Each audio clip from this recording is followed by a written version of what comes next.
حضرت عقبہ بن عامر رضی اللہ عنہ کے بارے میں یہ بات منقول ہے کہ جب ان کی وفات کا وقت قریب آیا تو انہوں نے فرمایا، اے میرے بیٹے، میں نے تمہیں 3 چیزوں سے منع کیا تھا، تم انہیں یاد رکھنا۔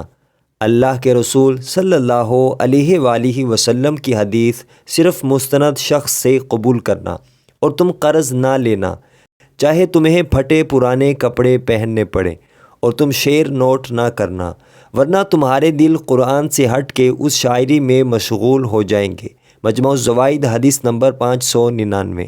حضرت عبداللہ بن عمر رضی اللہ عنہ روایت کرتے ہیں کہ نبی اکرم صلی اللہ علیہ وآلہ وسلم نے ارشاد فرمایا، سب سے بڑا جھوٹ یہ ہے کہ آدمی اپنی آنکھوں کو وہ چیز دکھائے جو انہوں نے نہ دیکھی ہو، یعنی وہ کوئی جھوٹا خواب بیان کرے، اور سب سے بڑے جھوٹ میں یہ چیز بھی شامل ہے کہ کوئی شخص میرے حوالے سے کوئی ایسی بات بیان کرے جو میں نے نہ کہی ہو۔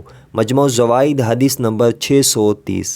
حضرت عبداللہ بن عباس رضی اللہ عنہ فرماتے ہیں، اس امت کے ابتدائی حصے میں کم سن لوگ بڑے لوگوں سے سماع کرتے ہیں، یعنی علم حاصل کرتے ہیں، اور اس امت کے آخری حصے میں بڑی عمر کے لوگ کم سن لوگوں سے سماع کریں گے۔ حضرت عبداللہ بن عباس رضی اللہ عنہ سے دریافت کیا گیا، اس کی کیا وجہ ہوگی؟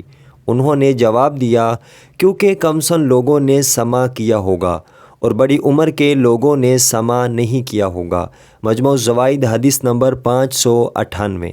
حضرت ثوبان رضی اللہ عنہ نبی اکرم صلی اللہ علیہ وآلہ وسلم کا یہ فرمان نقل کرتے ہیں کہ میری امت میں عنقریب کچھ ایسے لوگ آئیں گے جو ایک دوسرے کو فقہ کی تعلیم دیں گے، اور وہ صرف پیچیدہ مسائل کا نام ہوگا۔ وہ لوگ میری امت کے بدترین لوگ ہوں گے۔